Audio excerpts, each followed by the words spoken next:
Yes, sir. Now we are on live. Okay, start please. Good afternoon to all. As from the Rigveda, I would like to quote one sloka. Anu Bhadra Kritavo Yanto Vishwata. Let noble thoughts come to me from all directions. And as far as education is concerned, we can say change is the only constant. Good afternoon, everyone. It is really delightful to have all of you here today. Welcome you all in this very online workshop on National Education Policy 2021. Dear friends, as you know, humankind is facing unprecedented revolutions, and all our old stories are crumbling, and new stories have so far emerged to replace them. How can we prepare ourselves and our students for a world of such unprecedented transformation and radical uncertainties? What kind of a skill will he or she need in order to get a job, understand what is happening around them, and navigate the maze of life? So, in order to get answers of all these questions, the Dolphin Institute always brings to you all intellectuals from across the globe for enriching our faculty knowledge base in several ways. The same analogy we want to extend and expect from today's workshop on National Education Policy 2021. In the beginning of the workshop, I would like to invite Professor Shailja Pant, Principal Dolphin Institute, to deliver her welcome address. Please, ma'am, mic is over to you. Thank you, Dr. Ashish. Dear participants, welcome you all in today's workshop on National Education Policy 2021. On behalf of Dolphin PT Institute of Biomedical and Natural Sciences, Dehradun, I am pleased to welcome the eminent speaker of today's workshop, Dr. S. Shankar, is advisor IQAC Cluster, India, and advisor to ANR College, Gudivara, Andhra Pradesh. I take the privilege to give a brief introduction about the Institute. The Dolphin PG Institute of Biomedical and Natural Sciences is affiliated by HNB Gadwal, Central University, Srinagar. It is recognized by University Grant Commission, UGC, under Section 12. Dolphin PG Institute offers job-oriented undergraduate and postgraduate programs in the field of life sciences and biomedical sciences, education, and commerce. The new education policy, which has been approved by the Education Ministry, it aims to transform the present education system of the India. The policy, it is a comprehensive framework of the elementary education to the higher education. The new education policy, it gives a special focus on skill-based education to enhance the practical skills of the students and on the National Research Foundation. And my dear friends, it is true that only when research and innovation are the strong enough, we will be able to progress in this competitive world. We have amongst us today Dr. S. Shankar, who will enlighten us with the nuances of the new education policy. I once again welcome you, sir. I welcome Dr. S. Shankar, and I'm sure it is going to be a very informative and interesting session for all of us. Welcome you, sir. Thank you very much.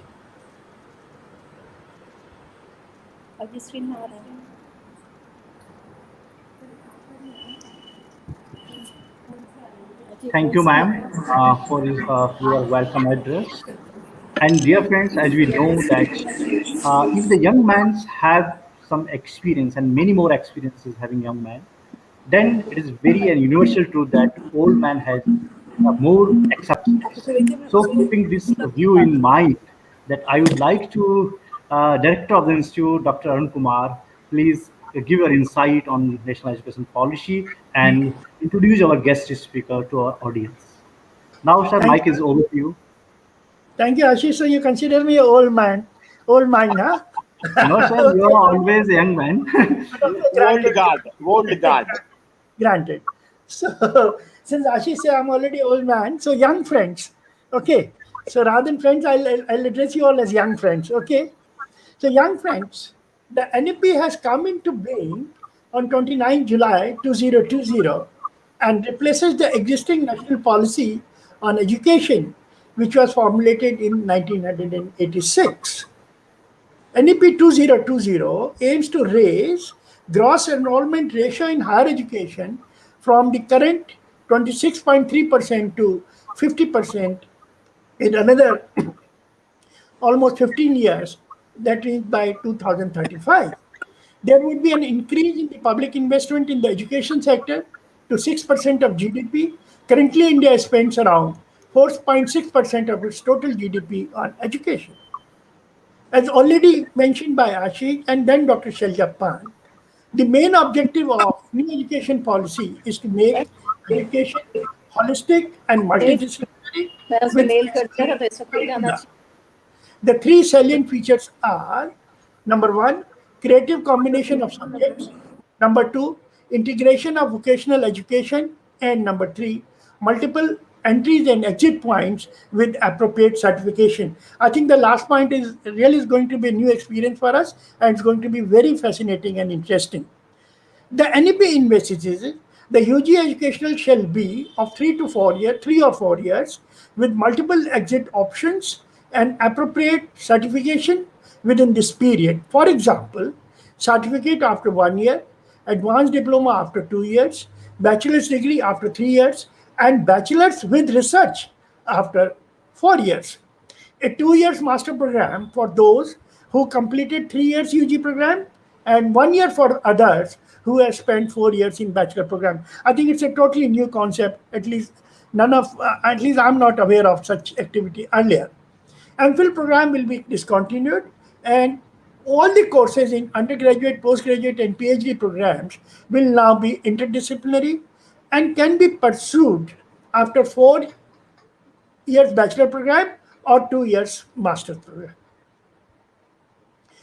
And in addition to that, an academic bank of credit is to be established for digitally storing academic credits earned from different HEIs so that these can be transferred and counted towards the final degree earned. I think it would be something like a DigiLocker.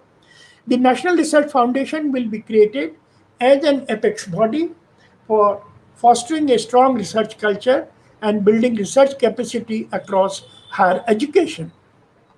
Affiliation of colleges to be phased out in 15 years, and a stage-wise mechanism is to be established for granting graded autonomy to colleges. Over some time, every college is expected to develop into either an autonomous degree granting college or a constituent college of a university. As far as the teachers' education program is concerned, by 2030, the minimum degree qualification for teaching will be 4 year integrated B.Ed degree.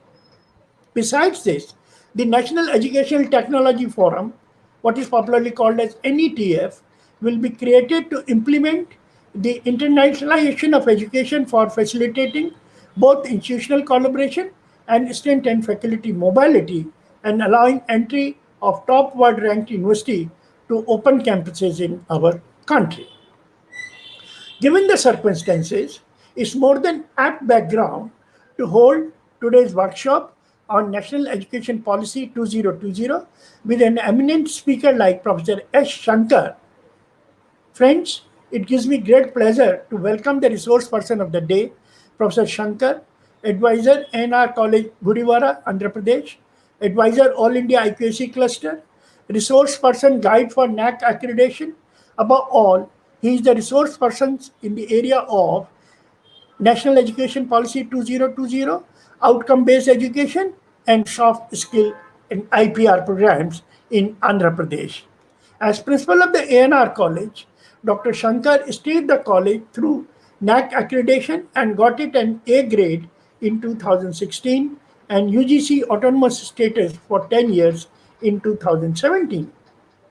He is also a recipient of the Best Teachers Award from the Government of Andhra Pradesh in 2005 and the Rotary Club National Builder Award in Nation Builder Award in 2006. Miru Swagatam, sir. Please enlighten us with your views on NEP and what will be our role as one of the stakeholders. Of course, students will be the first. Friends, now it's over to Professor Shankar. Jai Hind. Thank you. Thank you. Thank you so much. Ashish, am I audible? Yes, sir, you are audible. Okay, okay. Now, before. Let me complete a few words of introduction, then I'll share my screen. Okay, sir. So, without any further ado, I would like to invite Professor Shankar to deliver his talk for the today workshop. Now, sir, mic is over to you, please. Thank you so much, Ashish.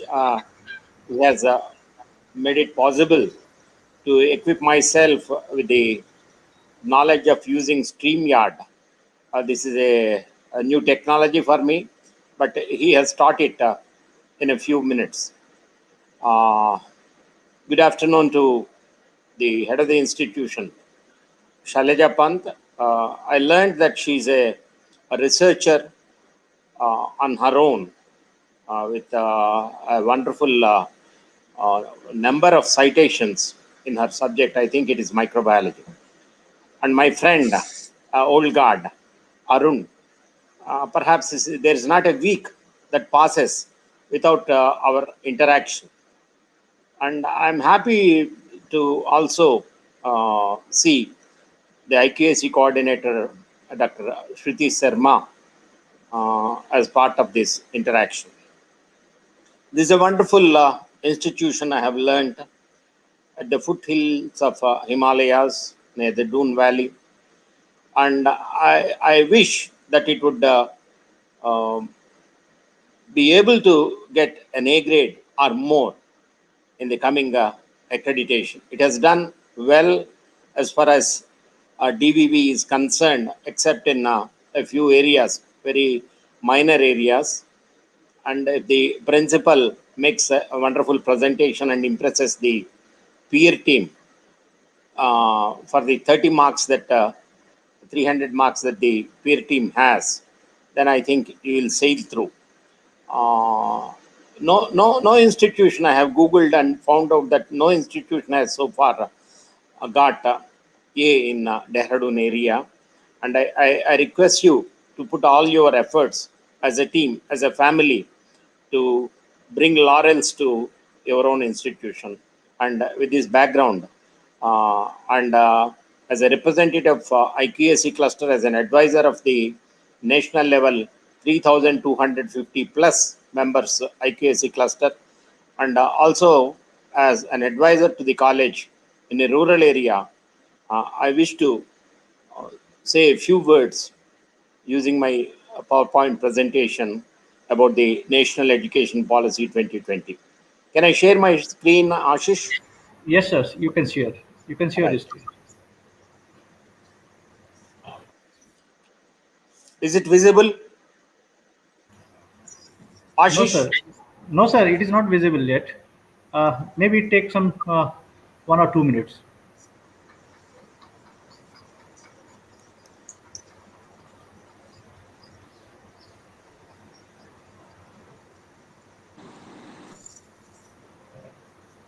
Yeah, sir. Yes, We sir. can Now we it's can see the clear. slides now. We can see the slides, sir. Okay, that's wonderful. Let me also try to move it once. Okay, right. This is a very courageous document. Courageous in the sense it is made under the leadership of Kasturi Rangan, trying to reflect. When you stand before a mirror, it reflects, you see, it doesn't hide, you see, there is nothing to hide. The problems that the country is facing, the realities that are existing in the society today, as far as the field of education is concerned, right from school education to university education and postdoctoral education, Kasturi Rangan Committee has highlighted threadbare. And it also needs a very good, powerful government to accept the recommendations made by the committee. And it accepted that there are so many flaws in the existing education system. We are going to have a look at it. And the time now is 2:51. I was promised 1 hour 30 minutes of your time by Arun sir. Let me see if I can complete it earlier, or let me see if I take a little more time. 1 hour 30 minutes that you promised, it is now 2:51, sir. Right. Sir, you can extend it, sir. No issue, sir. It is up to you. Okay, thank you. The more you tell us, more we will learn, sir. Yeah. Well, when you ask a student in a class, you say, what do you wish to be? He would say something. I would like to be a teacher. I would like to be a physicist. I would like to be an orthopedic. I would like to be this or that, whatnot. There was once a wonderful interaction with a girl student. So, what do you wish to be? I was asking her in the veranda when she came to me. She said, I just would love to be a good housewife. Then why are you coming here? You can as well stay back home and become a housewife. The vision for India's higher education system is, what is it that India wishes to get from the thousands and thousands of crores of rupees that it is investing, right from school education to the university education, medical education, engineering education, and so on and so forth. It wishes to. Education doesn't have any purpose, you see, if it is not able to get employment for its graduates or postgraduates. And there was an analysis, a detailed map, which shows that the percentage of unemployed students is very high in graduates. Almost 14.2% of 16.5% of graduates are not able to get jobs, whereas 14.2% of postgraduates are not able to get jobs. The uneducated are able to get jobs easily. The primary education sector, even with no education, the unemployed are only 1%. That is the difference. So, what is the vision for India's higher education system? It wishes to increase employment opportunities and to meet the requirements of fourth industrial revolution. When you say fourth industrial revolution, you should also know that there are earlier three revolutions. Between 1760 to 1820, everything was produced by hand, and it changed to machine making, and steam and water power have been harnessed. And between 1871 and 1914, the second industrial revolution, it was a technological revolution. There was a laying of the railroad, telegraph, electricity, factories came, and economic strength, use of machines have come into being. And the third industrial revolution we dealt with, it was in 20th century. It was a digital revolution using computers and also supercomputers. And now we are also in the fourth industrial revolution, which is called also Industry 4.0, machine-to-machine communication. Increased automation is the existing situation. This is the fourth industrial revolution in which we are. So across all these things, see, what is it that India wants to do? First and foremost, this is what India wants: employment opportunities to be increased for its graduates and postgraduates. It is not enough if you get employment. You should develop well-rounded and creative individuals.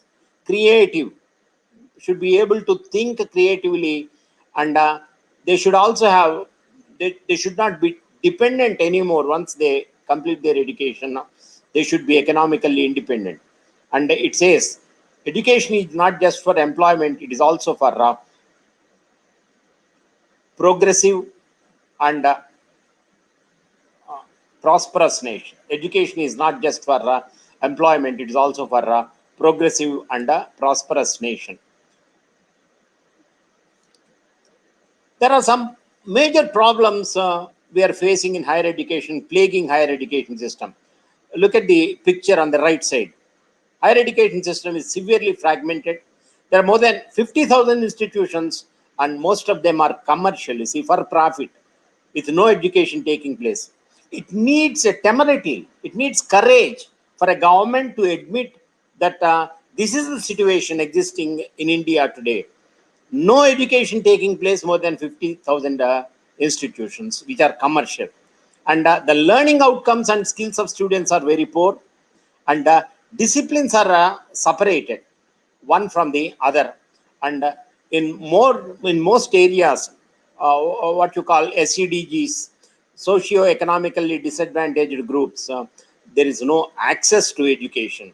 And there is lack of teacher and institutional autonomy. Are you in an autonomous institution? I don't think you are autonomous. No, sir, we are an affiliated college. You are only an affiliated college. If you have autonomy, see, like we have. No, university doesn't allow it, sir. University doesn't allow autonomy. Oh yeah. You can Yes. innovate. You can excel if you are autonomous. Is my voice audible? Is Very it well, loud sir. and clear? Very well, sir. We can hear you. Yes, sir, clearly. very well. Okay, thank you. Some major problems plaguing higher education system. When you want to go somewhere, you want to have one single point of view, one direction. Look at the picture on the right side. We are lost, we are confused, we are unsure, we are unclear, we are perplexed, we are disoriented, and we are bewildered. So there is inadequate mechanism for merit-based career management and progression of faculty. If Naguruna Sishyaha, that is what the saying says. If you have faculty who are not very happy, how can they guide students aright? And there is not much of research and funding across disciplines. The DVV has pointed out that you are not giving enough money for your faculty to participate in seminars and so on and so forth. So the point is raised here also, lack of research and funding across disciplines, poor governance and leadership of HEAs. There was a 98-year-old college, a government college, for which I delivered a lecture last month. And the principal there has been an in-charge principal. A government college, a 98-year-old college, the principal has been an in-charge principal. You see, how can he take a decision in governing the institution? And the regulatory system not empowered to close fake colleges. There are paper colleges. I have been a union leader for quite some time, and I had my own arguments with the IAS and IPS people, and also the ministers for higher education. And many a time I pointed out to them, you do not have the machinery, you do not have the capacity, and you do not have the conviction or the courage to close down fake colleges. And this is what the central government admits, and the Kasturi Rangan committee clearly, vociferously point out. The education system has identified lots of fake colleges. Neither the state government nor the central government are equipped properly to close down these colleges. Why both governments? Because education is an area where they have to share the responsibility. Then the universities, they are affiliating universities. You are also, I think, is a affiliated to Garhwal University, if I am right. Large affiliating universities. Result is poor undergraduate education in college. The universities are not able to monitor what is happening in the colleges. The policy vision. So these are the ideas that we have to keep at the back of our mind, is to see how the existing system is and what are the remedies that can be brought in. What are the key changes that India wishes to usher in to make the country progress, to see that all graduates get good education and they are employed properly, and how the teaching makes people, you see, well-rounded individuals. These are some of the things that we have seen in the first few slides. The policy vision and what is it that it wants to change, it can be seen here. It wants to have multidisciplinary universities and colleges, at least one in district. Multidisciplinary UG education. There are commerce colleges, there are science colleges, there are arts colleges. No more to continue like that. Faculty and institutional autonomy. An autonomous college will be able to introduce courses, certificate courses, maybe programs to its liking, depending on the need of the hour and depending on its requirement in the area. And revamping the curriculum. Pedagogy is the way we teach, and the way we assess students also. We have two types of assessment. The formative assessment, which the teacher is able to use in the classroom as he explains a topic, as he explains a lesson, as he explains a chapter or a theory. and then the summative assessment, which results in awarding marks after the student writes something, maybe in the mid-semester or at the semester end. Revamping curriculum, pedagogy, assessment, and also supporting students. Merit appointments. In one college in Maharashtra, you see, there was a question at the end. Sir, a lot of corruption is there in recruitment processes. How do we stop it? There were two of us, you see, resource persons. The question was put to the other resource person. He was not able to give a reply. Then I said, you see, may I give the answer? They said, go ahead. I said, give it the same value as you recruit personnel for the military. If you give teaching also the same importance as you give importance to recruitment in military, the country will have wonderful teachers, qualified teachers who are appointed only on the basis of merit. Can you ever think of recruiting a soldier on basis of recommendation? No. Similarly, merit appointments, career progression. There will be a lot of heartburning if a teacher is not able to get progress in his career.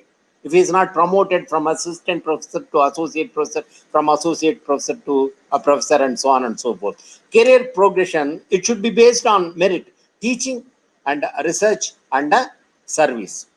Then the policy vision, key changes to the current system. The National Research Foundation to fund research. So there will be funding.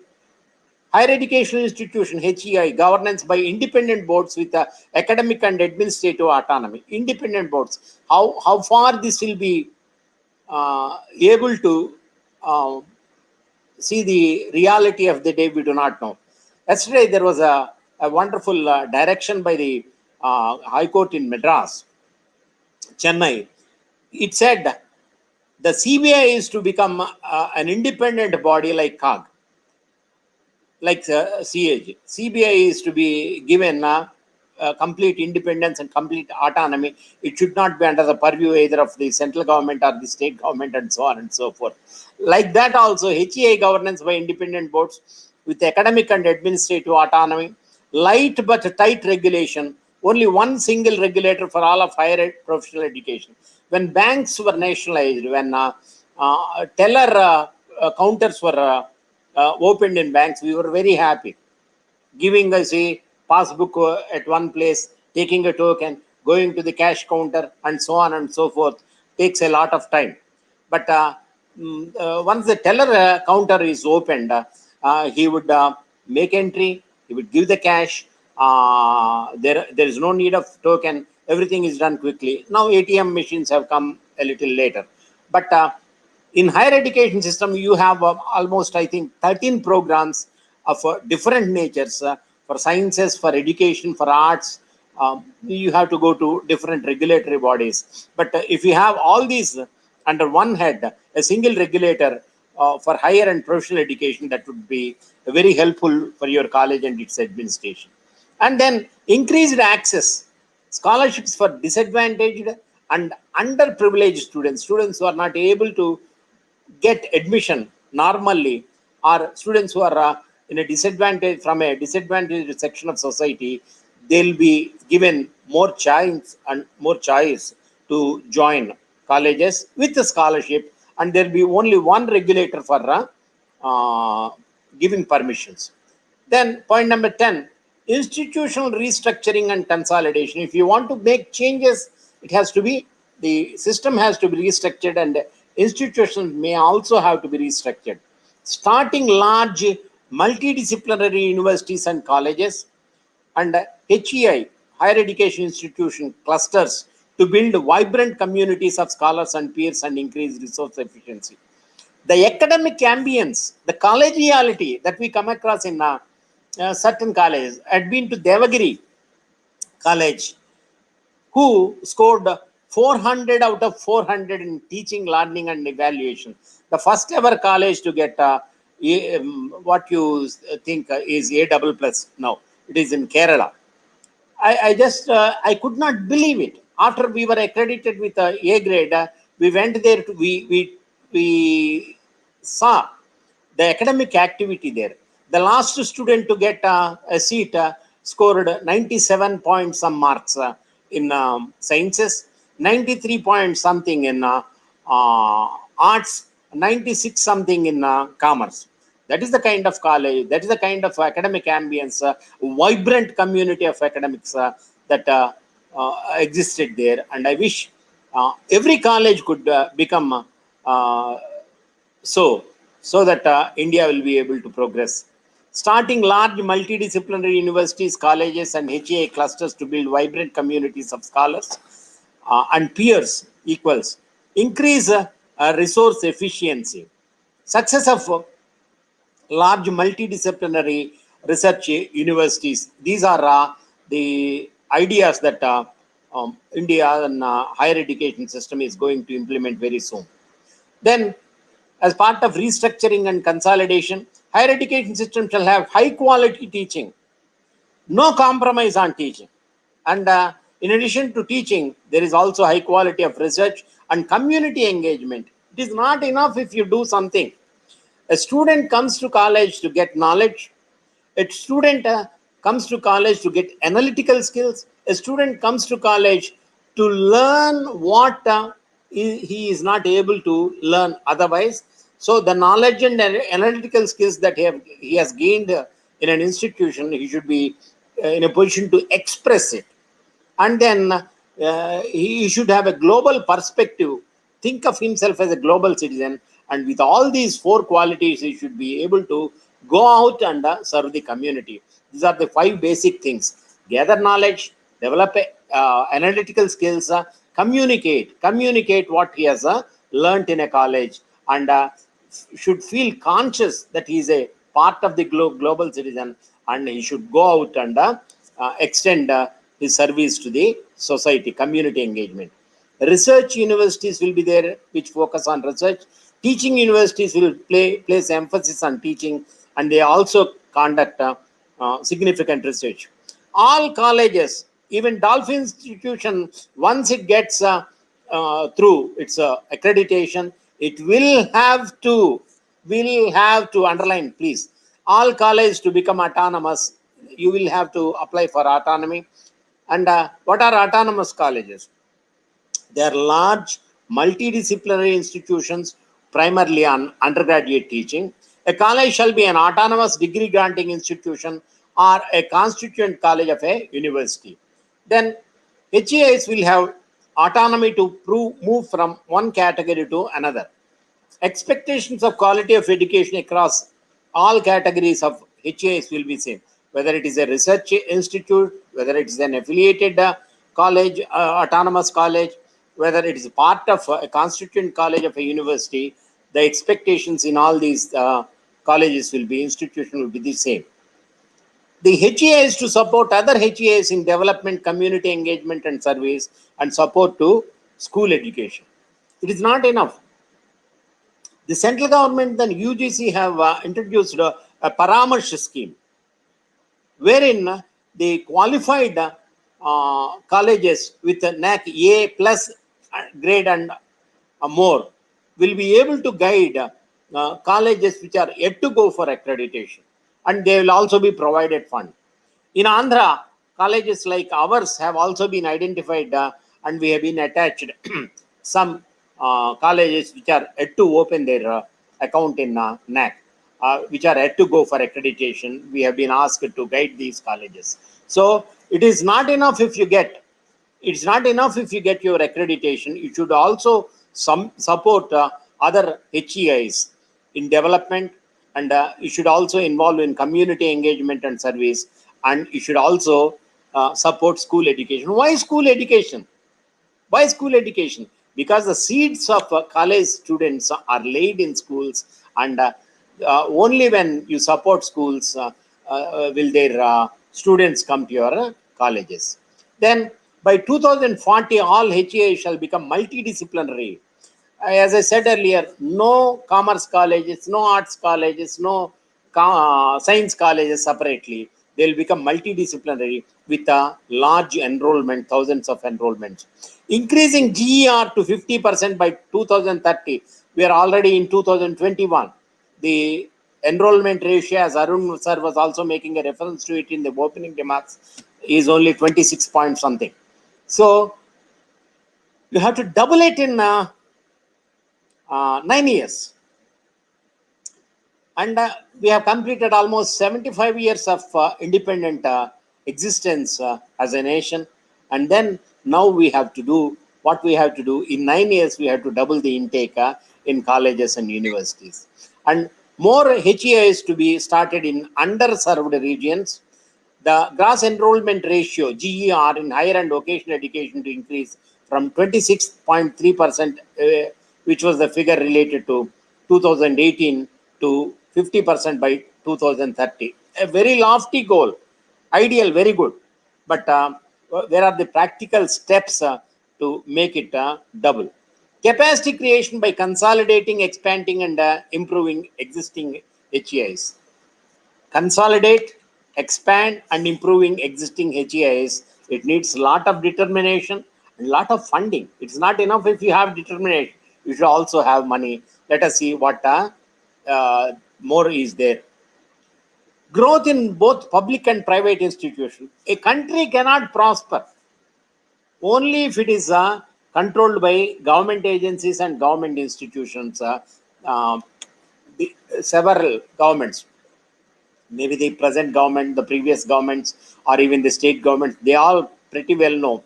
Private enterprise is crucial for the development of the country in various spheres, and even education is no exception.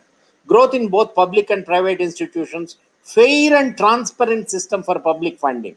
Whatever money is spent by institutions, it should be done in a fair manner and a transparent manner.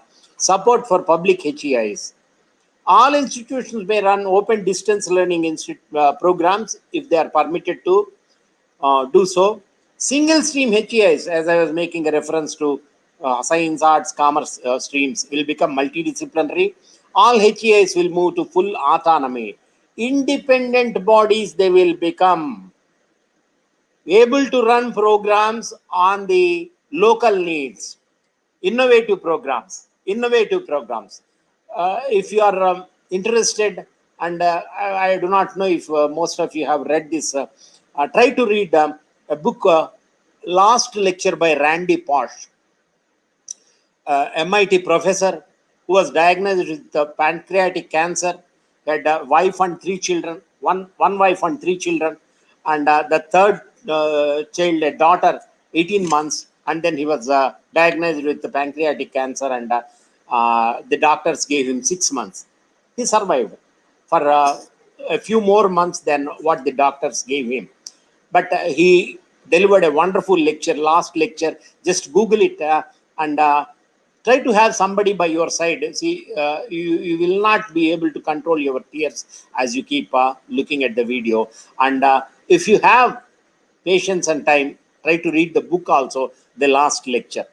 He says, he introduced a course which is possible only in Brown University, not in any other universities, where a particular course was started by him, and there were several agencies which have come forward to recruit the students who have not even joined the course.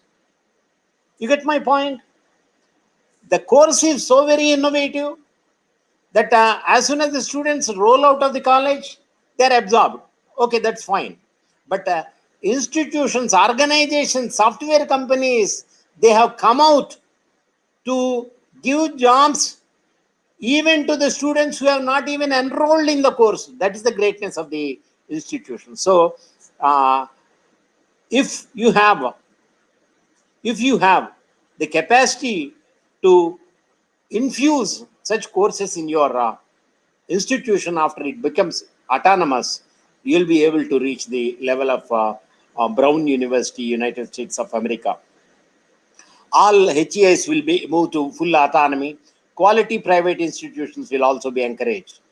And then empowerment and autonomy to innovate. Innovate is to create anew. In 15 years, affiliated colleges will be phased out.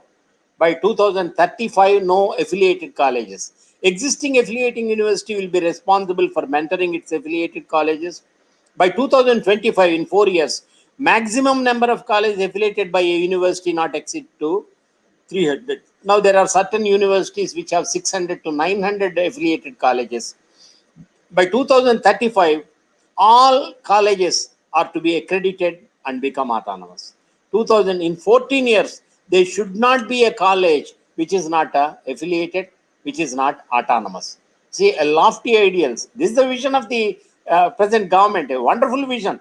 How we are going to implement, that we will have to wait and see. Institutional restructuring and consolidation, integration of all higher education into one higher education system, including professional and vocational education. And the present names of nomenclature of HEI is having different names, deemed university, affiliating, and so on and so forth. They will be replaced only by one word, university. Then towards a more holistic education. India's tradition of holistic, multidisciplinary learning must be brought back, like what we had in Takshashila and Nalanda. Man-making education, that's what we call. Holistic education, multifaceted education, that's what we call. The NEP 2020 aims to bring that. And UG education in humanities, arts to be integrated with STEM or science, technology, engineering, and maths for positive learning outcomes. And art education for well-rounded individuals. Engineering will also move to holistic education with more arts and humanities. There will be no exclusive subjects. There will be no exclusive colleges with only one stream. There will be multi-faceted individuals coming from STEM and humanities and arts colleges. Arts education is also for well-rounded individuals. So engineering will also move to holistic education with the introduction of arts and humanities streams in the college. Then imaginative, flexible curricular structure. I was making a reference to Randy Pausch, Brown University. He has introduced, he says, in Stanford would not allow. Other universities would not have allowed. But I introduced such a course, such an imaginative course, a flexible curricular structure that would produce students of a high caliber and whose for whom the employers were already eagerly awaiting their even before they joined the college. That is the kind of imaginative approach that we should have. Flexible curricular structures, multiple entry and exit points, removing rigid boundaries. So you can discontinue after first year. Earlier we used to write on the TC discontinued. Now the students do not have to get a certificate like that. We'll see what happens. High quality arts education, flexible curriculum, less by hearting or rote learning. Emphasis on communication. It is not enough. If you learn, you should be able to communicate. Communication is the key. Interdisciplinary thinking. You see, an artsman should be able to have some idea about this STEM, science, technology, engineering, and mathematics. New departments, credit-based courses in community engagement and service, environmental and value-based education. All these things will be introduced.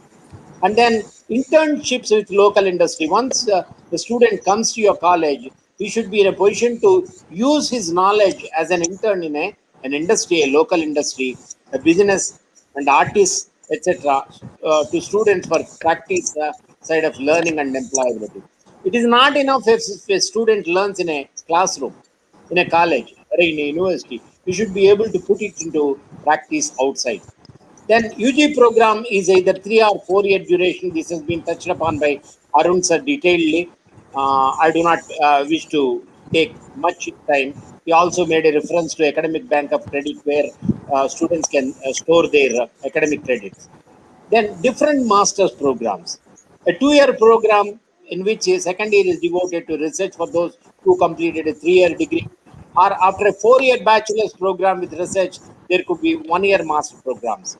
There may be an integrated 5-year bachelor come master's program. And if you want to undertake PhD, if you want to do PhD in a university, you require a master's degree or a 4-year bachelor degree with research, and MPhil shall be discontinued.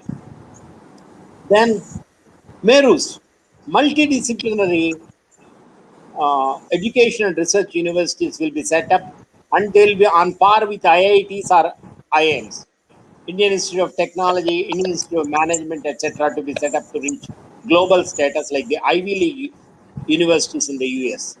Except one university, all the other seven of the 8 Ivy League universities are private, self-financed. Only one is supported by the government. So, like the Ivy League universities, the universities that we are going to set up, the MERUs are multidisciplinary educational and research universities, wish to be on par with our IITs or IIMs. And the focus will be on research and innovation, startup and incubation. I do not know whether you have startup and incubation centers in your college in course, and there'll be technology development, and on the frontier areas, border areas of research centers, and then industry academic linkages. It's not enough if you have education. The academia should have a linkage with the industry.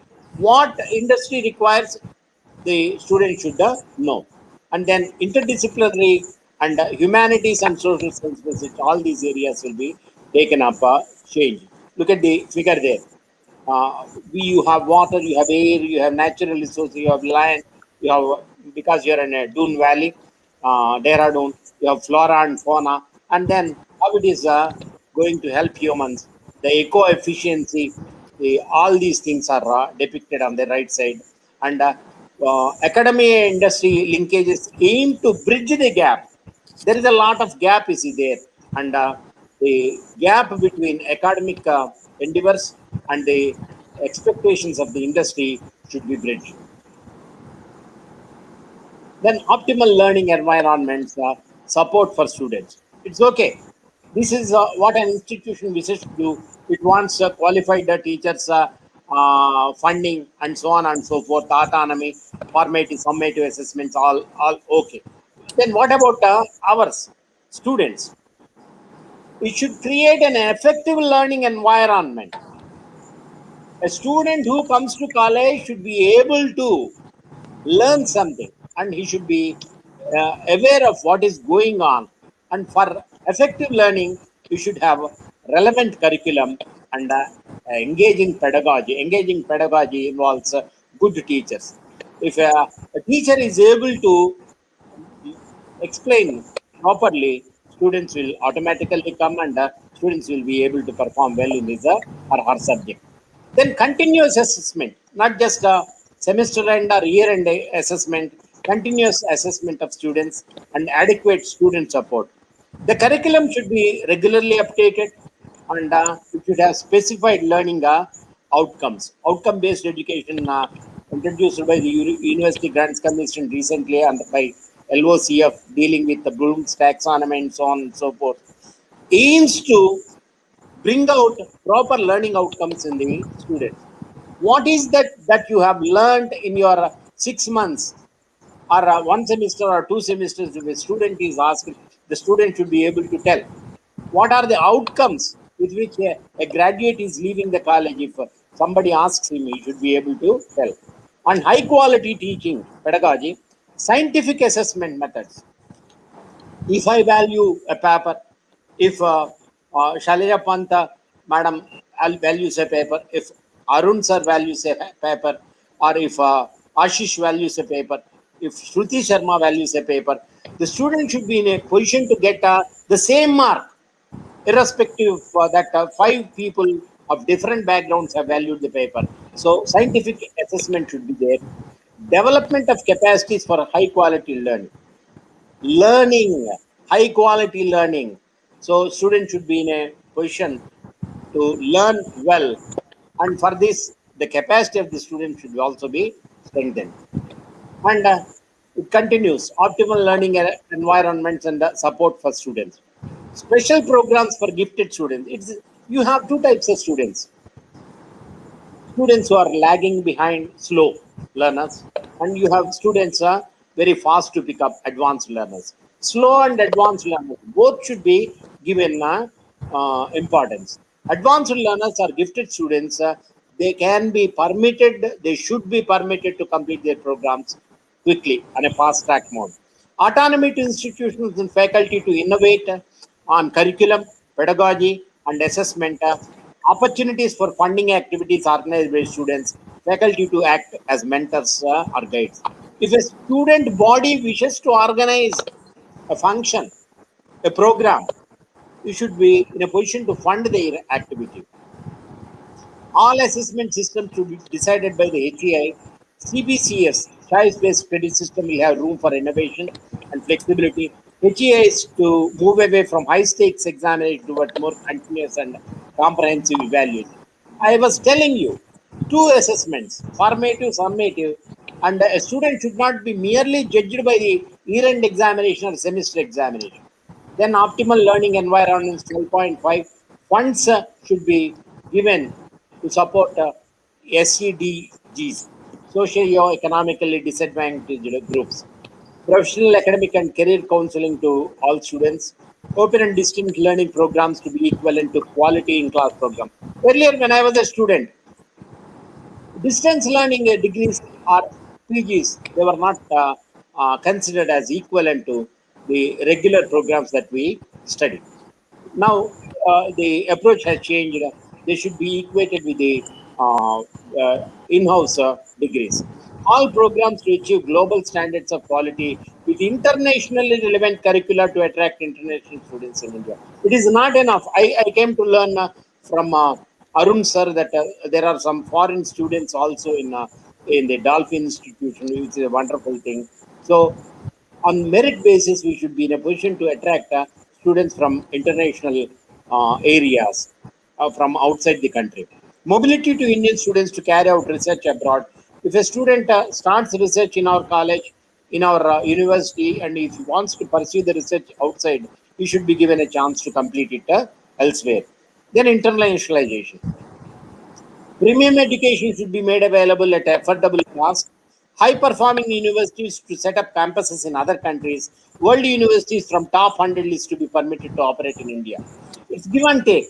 If you have the capacity to start a college elsewhere, in some Gulf countries, our colleges have been started, schools have also been started. Similarly, if the top 100 universities in the world they wish to come to India and to set up a university, they should also be permitted.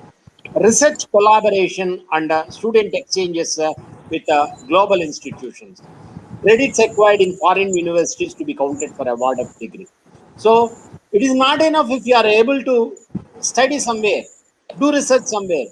Those ranks or those grades that you earn outside should be counted for award of degree in India. Then you have student participation in sports, culture, arts, activity, community service. I was making reference to this. In community service, we were not able to score quite well on par with other areas. Counseling in sports, culture, arts, activity, community service, etc. Counseling systems in all HEIs. Students should be given a chance to participate in these sports, culture, arts, activity, and service to community also. There should be counseling in all HEIs for students, support to rural small town students, increase in hostel and medical facility for all, students to be involved in decision making bodies. In cluster, there was an issue. What are the areas in which quality sustenance initiative have been introduced by an institution where students could be co-opted? That was the question, and we had to do some research and we had to find some solution to this from NAC books. So there is a possibility of making students to be involved in decision-making bodies. HEI is to be more responsive to feedback and student needs. Whatever a student asks, we should be in a position to, we should be able to respond to their needs. And financial support to students. Expanded national scholarship portal for comprehensive financial support, and private HEIs will be encouraged. Look at this sentence. Private HEIs will be encouraged.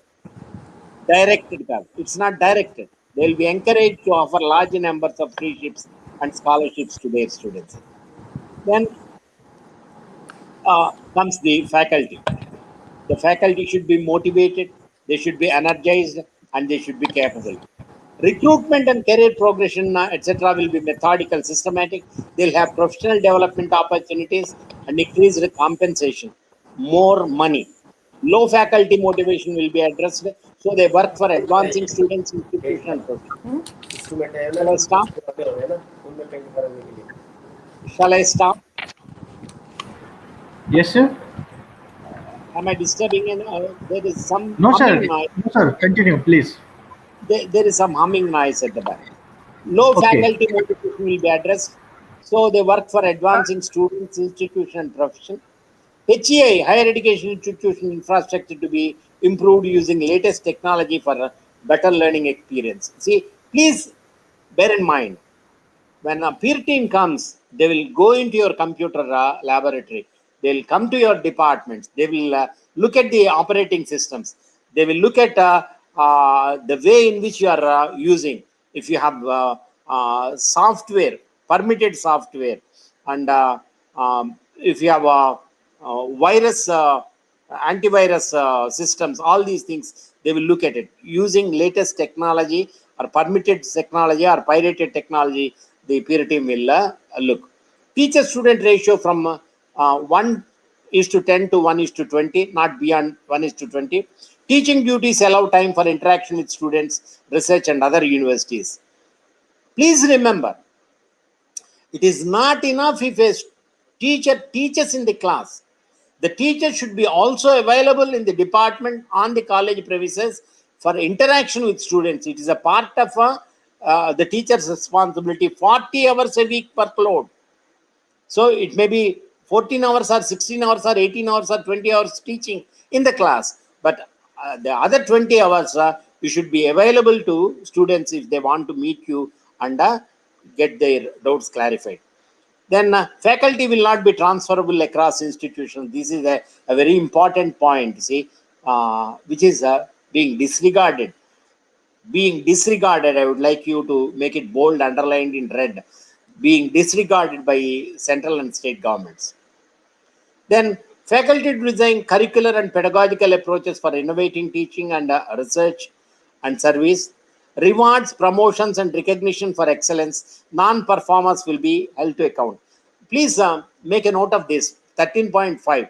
Do you have any gold medals for the staff? Do you have any medals for good teachers? And then, do you have any medals for students also? These are the areas where instead of you asking a question, I would like to ask you a question.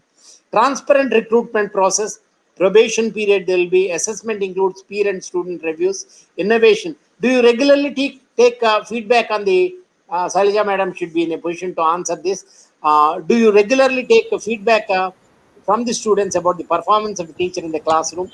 And So we do. So we have a system of feedback, not from the wonderful. students, but other stakeholders also. Okay. You should also, I think, you should also periodically let your Yeah, we students have respond regularly on take that the feedback. performance of the teachers. Yes, sir, And we do that also. Dr. Shankar, we do that also, especially ever okay, since we started online classes.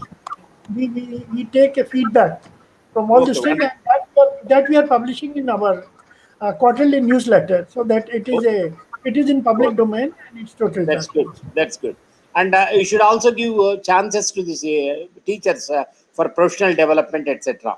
Leadership position shall not remain vacant.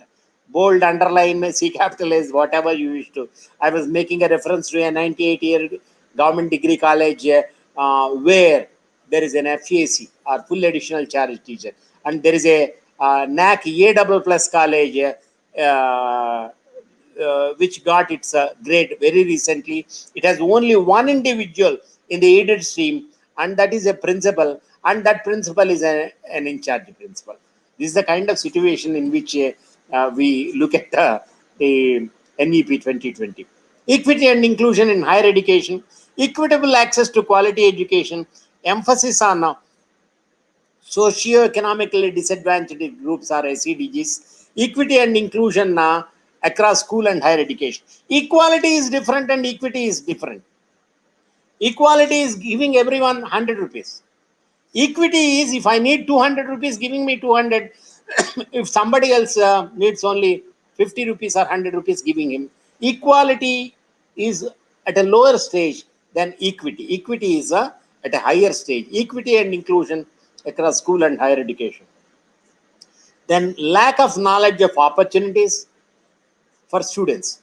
Lack of knowledge of cost of pursuing higher education, financial constraints, admission process, language barriers, student support mechanisms will be addressed. If a student is not aware of information or knowledge of all these things, it will be immediately addressed. Additional actions by all governments and HEIs, steps to be taken by governments, central and state governments. Half of government budgets for education of SCDGs, I was making a reference to this. Targets for higher gross enrollment ratio, even Arun sir has touched upon this. Gender balance in admissions. But I think, you see, there is not much need for gender balancing, because in some areas, in most colleges, see, more girls are coming up. Boys are lagging behind. I do not know why. Enhanced access, special education zones, large number of SCDGs, support to HEIs that teach in local language or bilingually. So this is one good point to see that the BJP government in the center has been emphasizing. Give importance to your local language. Bilingual instruction is also to be sting. What is the local language in Uttarakhand, in Dehradun? Hindi, sir, Hindi. Hindi. We are Okay. in Kashetra, so it is Hindi. Okay, right. The More state financial. language, Yes. language is also Hindi, sir. Okay, wonderful. More financial assistance and scholarship to SCDGs, outreach on HE opportunities and scholarship among HEDGs, technology tools for better participation and learning outcomes. These are the additional actions by all governments and HEs. Then I have given you several steps which are given in the portal of NEP 2020. Opportunity cost to be reduced, fees to be reduced, more financial support, outreach on opportunities of scholarships, admissions and process and curriculum to be more inclusive, increase employability potential, more courses in Indian language, and so on and so forth. This is self-explanatory, and I do not need to completely read the slide.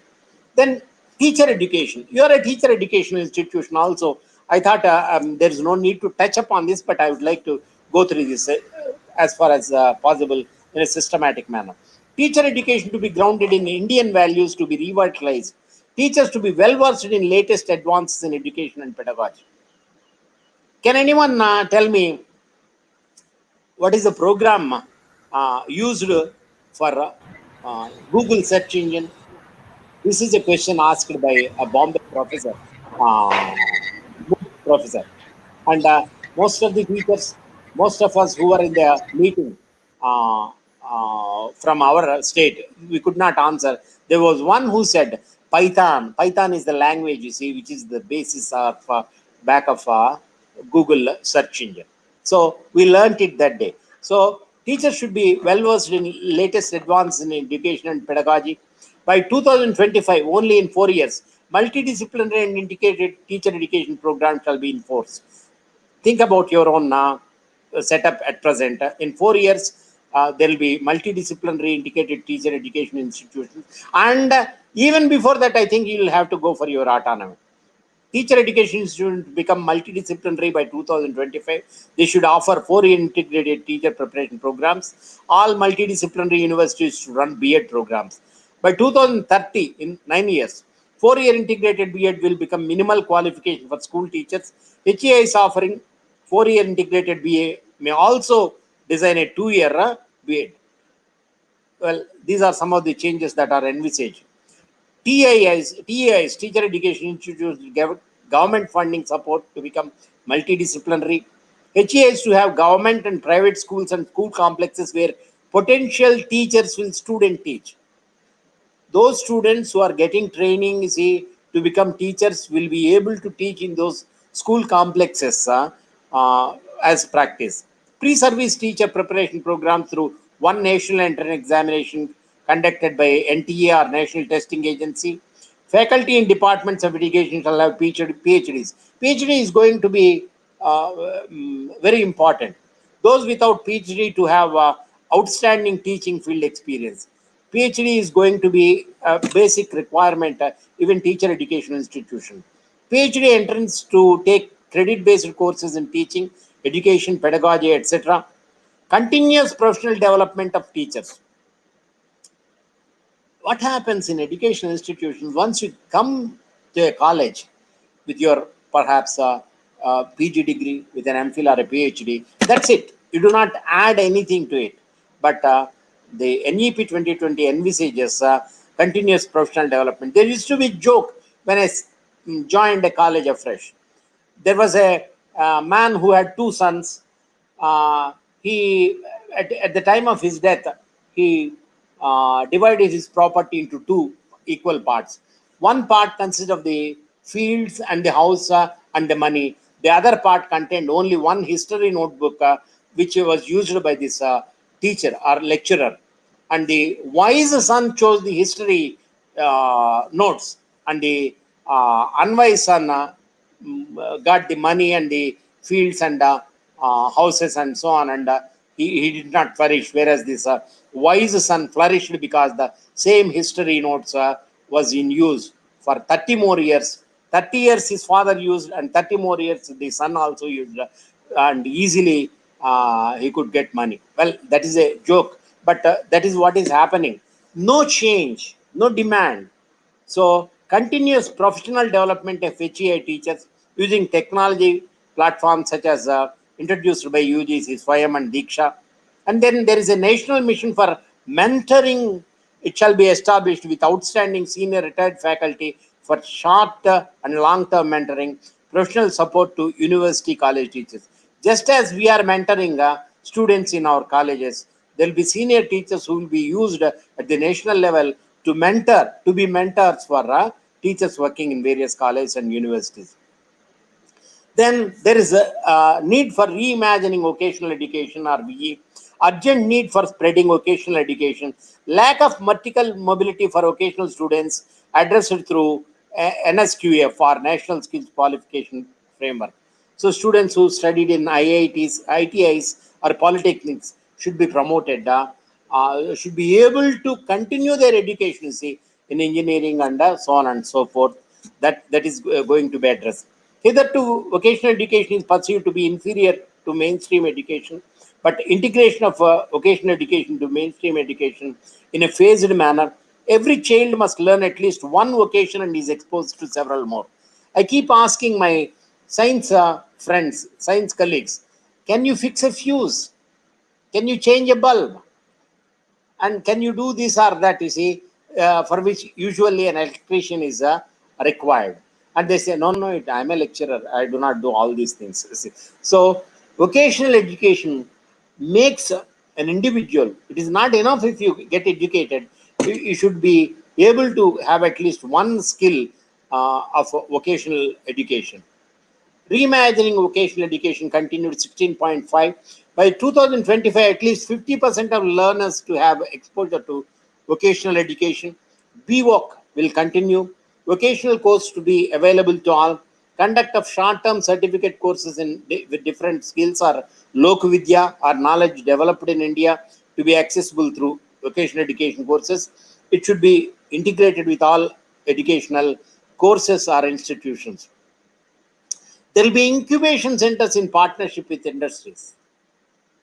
Incubation centers in partnership with industries. Try to look at the history of Steve Jobs, how he started, how he got a few partners, how after a few years, the partners who he invited into his company have kicked him out, how he went out, then how he started his own company. The partners invited him, they brought his new innovations. All these things will be able to learn. It's a very interesting study.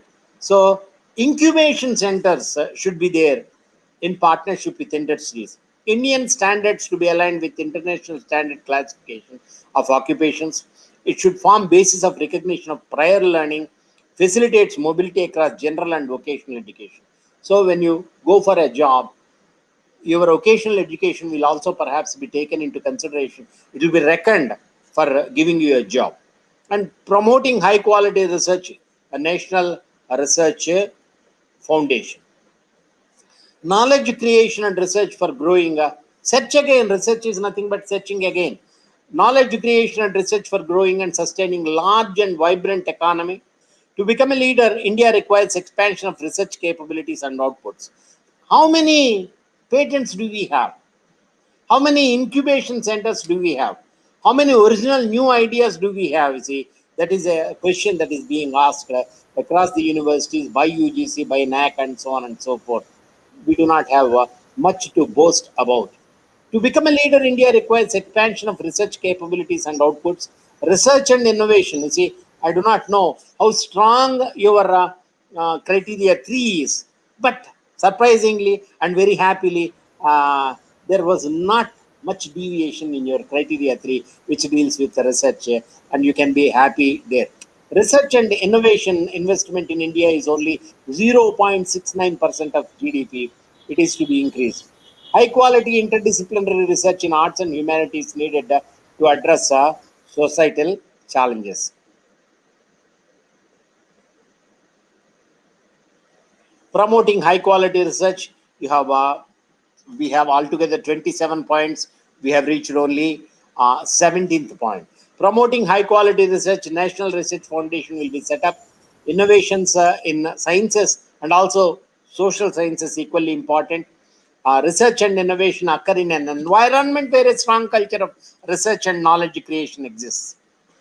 You should have that academic ambience. You should have that academic environment. You should have that environment in which you see there is a need, needlessly to say, students will automatically think about doing this, doing not that, doing what not, everything you see, new, innovative. So greater investment should be there in research. Schools to lay emphasis on scientific method and critical thinking. Student interests and talents to be identified. Mentoring for innovators, they should be guided. They should be guided in the proper direction in which they have to move. National Research Foundation, NRF, to be set up for funding and supporting research. How many of you are given research funds? What is the modus operandi? Pardon, sir? Yeah, what is the modus operandi? What is the this is a rhetorical question I am asking myself. Okay, what is the modus operandi? What is the system that is existing? Do we have flexibility in funding, you see, research in the colleges and universities? That is something that is to be given importance. And 17.9 looks at NRF, National Research Foundation, to be set up for funding and support for research. NRF to enable research culture, successful research to be recognized and implemented, linkages with governmental agencies, with industry, with private and philanthropic, you see, organizations which are kind and which are thinking of spending some money on society and also colleges and universities. The National Research Foundation, NRF, will fund competitive peer-reviewed grant proposals. It will seed, grow, facilitate research, and so on and so forth. It will work as a liaison between researchers and government and industry. It should be in a position to recognize outstanding research. If I do some research, it's not enough. There should be somebody to recognize my research and put my research into application, is the practice. NRF will also produce expert reports and provide valuable advice on various topics to help government efforts on research and education. It will also facilitate linkages, especially to state universities. There should be linkages between center and state, between industries and universities, and so on and so forth. And National Research Foundation will have the responsibility of helping them. Then the regulatory system of higher education, you see, everything is tightly controlled. The regulatory system of higher education will be overall completely change its existing structure. A regulation of HE by distinct, very clear, independent, autonomous and empowered bodies. A Higher Education Commission of India will be set up, HECI. Please bear in mind, the NEP 2020 is thinking of bringing about radical changes. If you want to change, the existing structures will not do. Even NAC will disappear. or at least it will lose 1 year. And perhaps UGC will be also change into a different party. RUSA may not be there. And HRD has already been changed to Department of Education, and so on and so forth. There will be several verticals of Higher Education Commission of India. There will be a National Higher Education Regulatory Council, NHERC. Don't worry about these abbreviations. When you look at the PPT, which I left with Ashish and Arun sir, I think if you are interested, you can go to it. But getting a download of the 65-page document and reading it will be a wonderful exercise. It will, the HECI will regulate in a light but tight and facilitative manner. Facilitative, important. It adjudicates and collects feedback online. So I was making a reference to student feedback. Do you take student feedback? I was asking. So similarly, HECI will take feedback on the way in which an institution is functioning online without the need for somebody to identify himself or herself. Then the second vertical of HECI will be National Accreditation Council, as I was making a reference to it. Instead of NAC, NAAC, there will be only one NAC. For accreditation, primarily on basic norms, public self-disclosure, good governance and outcomes. And the NEP 2020 also envisages having more than one agency to accredit institutions. In America, you see, there are several institutions which recognize, which accredit colleges, universities, and schools. Similarly, India is also thinking of introducing a chance.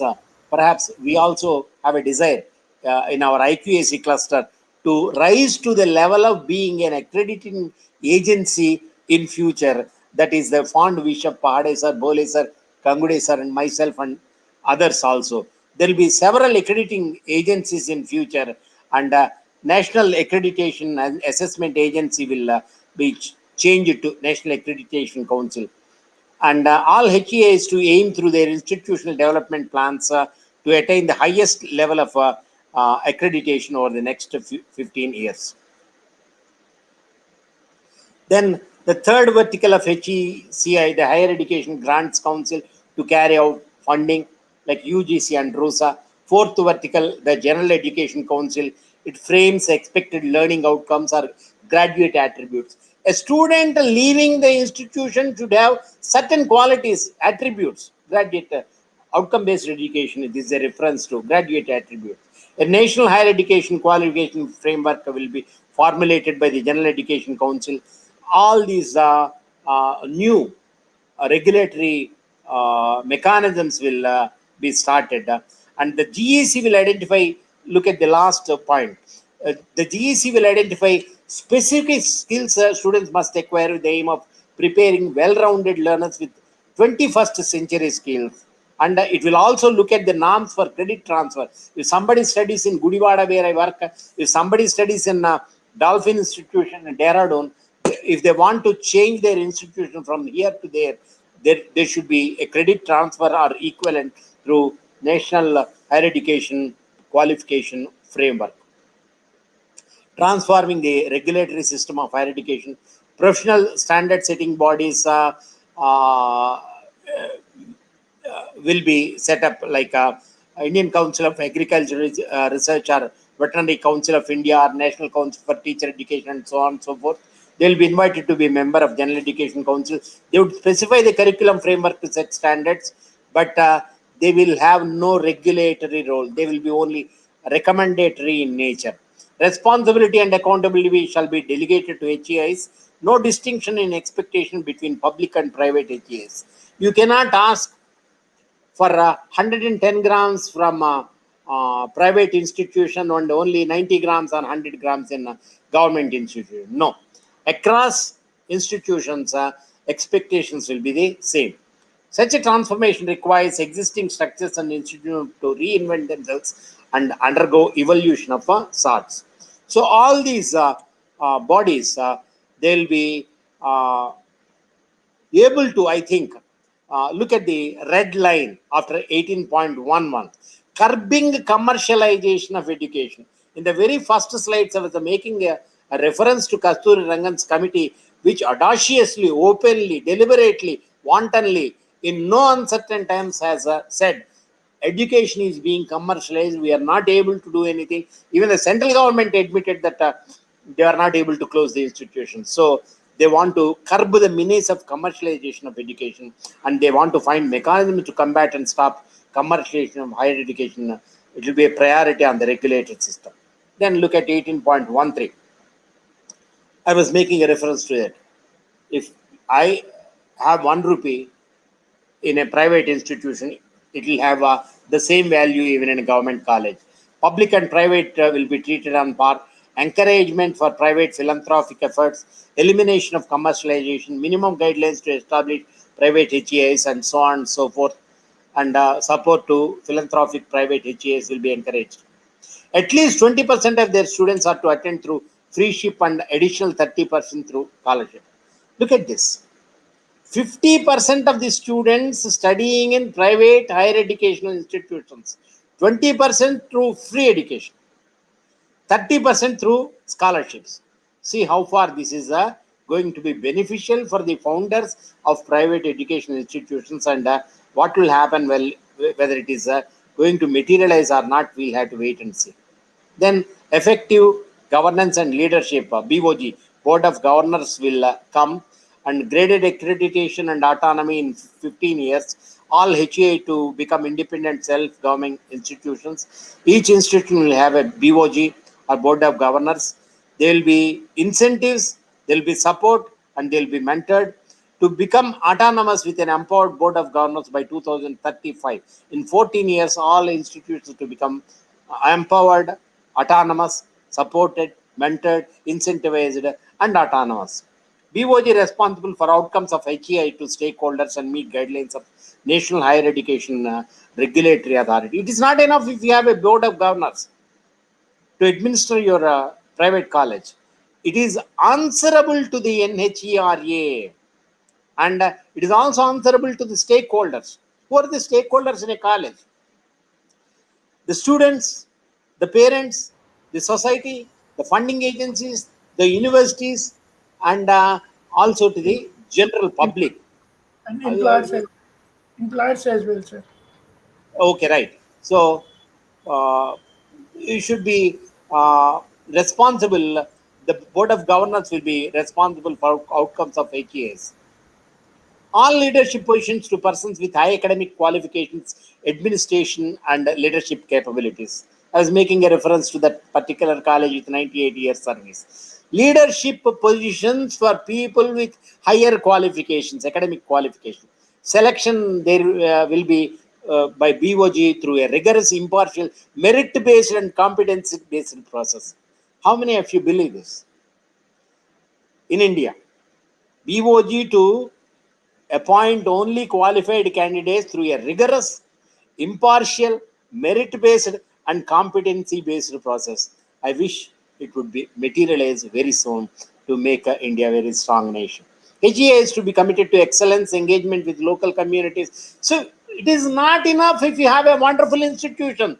What you get in the institution, what your students learn in the institution should be practiced outside. It is because of the community that we are able to get funding. It is for the community that we are learning and training, teaching. And ultimately, the teacher should propel their students to go out and do community service. The community should be benefited by the education policies that are being implemented by the college or the university or the state or internally government. Engagement with local communities, highest standards of financial probity and accountability for each and every paisa, not rupee, each and every paisa. You are accountable. The BOG will have an institutional development plan.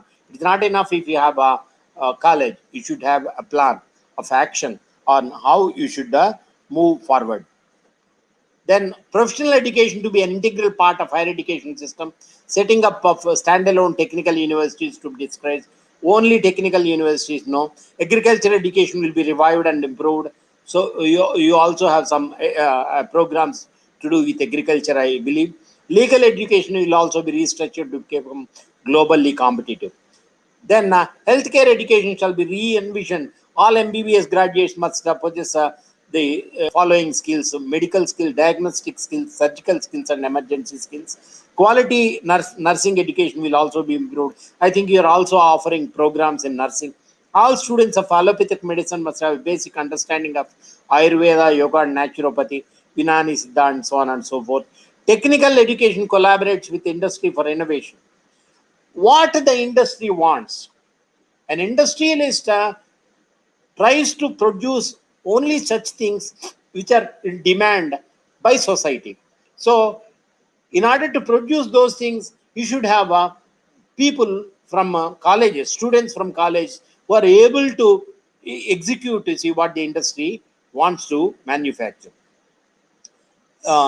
Industry and education should collaborate. Research will be encouraged. India must lead in preparing professionals in cutting edge areas such as artificial intelligence, the fourth industrial revolution, and 3D machining, where machines will be able to control other machines. These topics must be woven into undergraduate education at the earliest. And adult education and lifelong learning, you should also try to give strength to the people who are at the bottom of the society where they are not educated. You should give enough support to them to get education.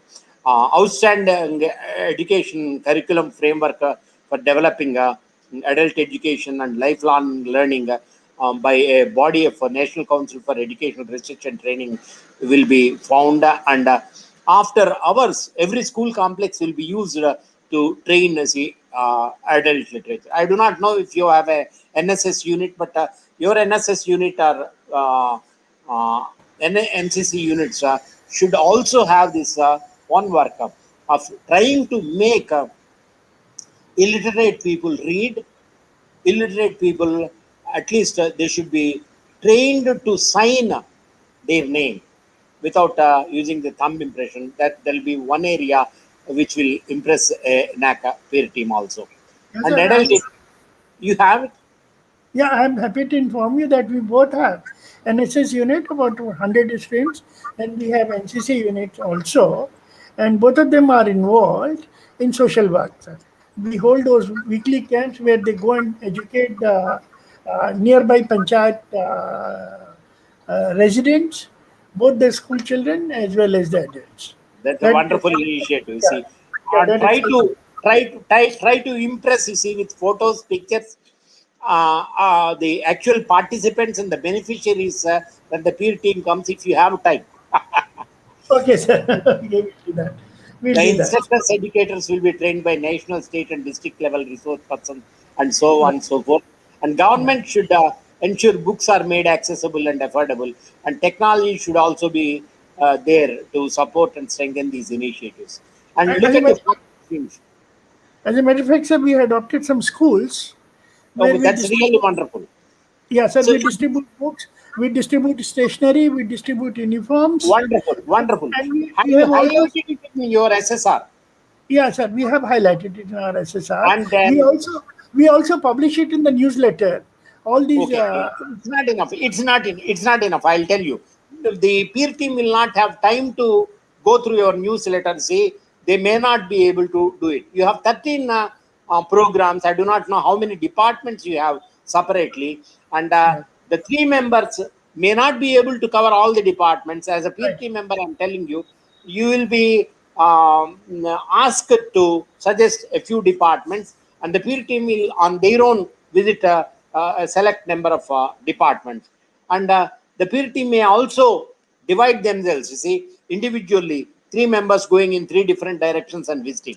When I reach your department, even without the teacher in charge there or the teachers in charge there, open their mouth, I should be able to see around in the department A3 size photos or pictures of what activity is being undertaken. It should be a speaking essay, a visual essay, where if there is a need, the teacher may say one sentence or two sentences. This is the area in which we did. This is the area. I think Ayub sir must have explained to yeah, you sir, he did. about He did. the strength of the college score.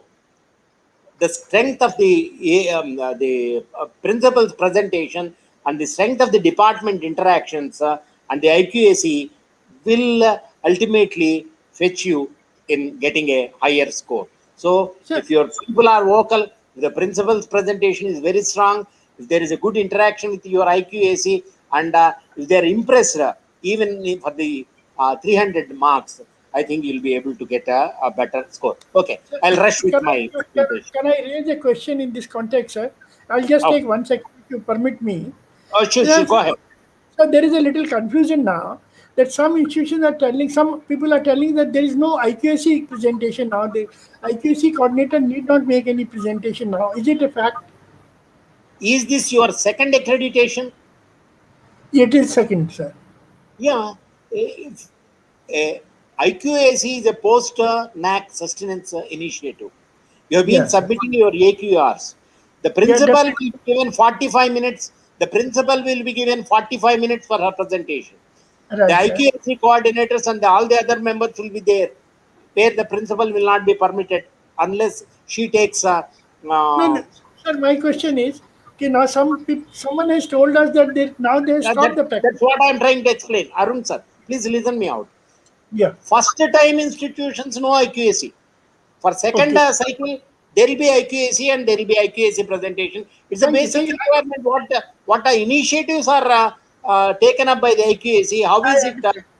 that the I IQAC, understand. the quality sustenance measures are being taken up by the IQAC? Yes. I got your point, sir. I got your point. Thank you very much, sir. Thank you. Okay, right. If I'll tell you. When we went for our second round of accreditation, I was the principal. I was given 45 minutes, but my presentation extended to 1 hour 15 minutes. And at that time, they said, okay, enough, Shankar, you see, we'll go around the college if you permit us. So I said, okay, sir. And then when they went to the IQAC room, they hardly stood there listening to the IQAC members.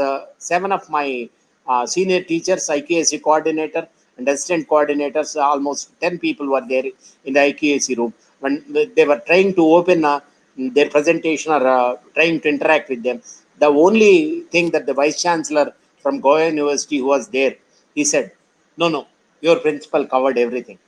We do not want to listen again to that. Okay, and he rushed out. They rushed out in 3 minutes.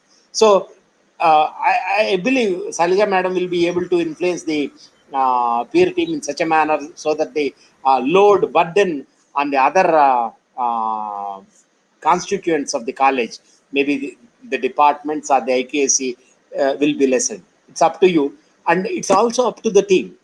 If you have a good team, then we'll No, talk about it later. We'll but talk that's a, about it. principally since it's a second cycle, IQC coordinator will have to make a presentation. That's what I'm asking. Definitely, Yeah. it's expected. Thank you. This Unless, is unless, unless the peer team says no, it's no, no, sir. okay. That's a different issue. That's a different But issue you altogether. have to be prepared. You have to be prepared. So if you Yes. want to board the bus, you have to have a ticket. If Yeah, you that's want right, to, sir. if you want to take the peer team will definitely soon after the presentation of the principal, they will directly straight away go to the IQAC room.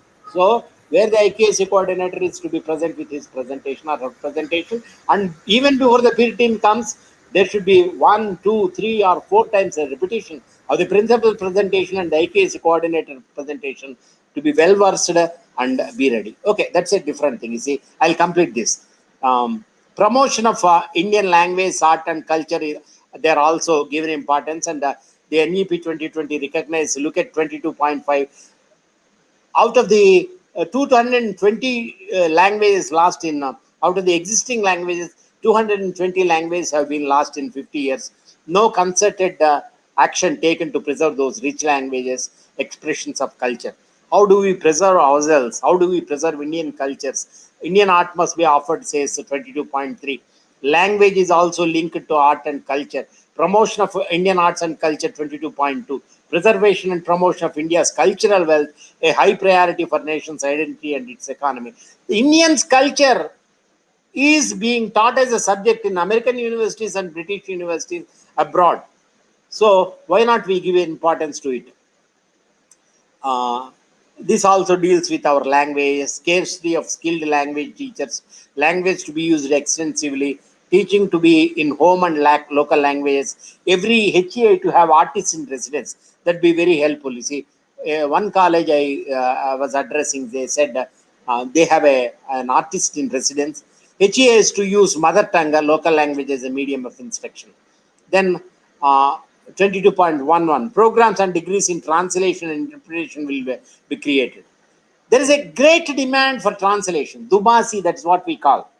See, if you know Persian, if you know Chinese, if you know Japanese, you can work as a translator. You see, when a team from Japan or China or Persia comes, so on and so forth. So in translation and interpretation, they'll also be created. Tourist destination. I think you see yours is also a tourist destination. 100 tourist destinations in India will be identified so that institutions will send students to study them. Programs and degrees which contribute to conservation of our heritage as well as to India's tourism industry will be introduced. And I'll skip that. Okay. Point 2216 institutes and universities for classical language and literature will be expanded. Efforts to preserve and promote all Indian languages. I'll also skip this time.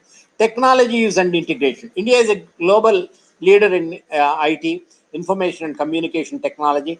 Digital India campaign is helping to transform into a digitally empowered society and knowledge economy.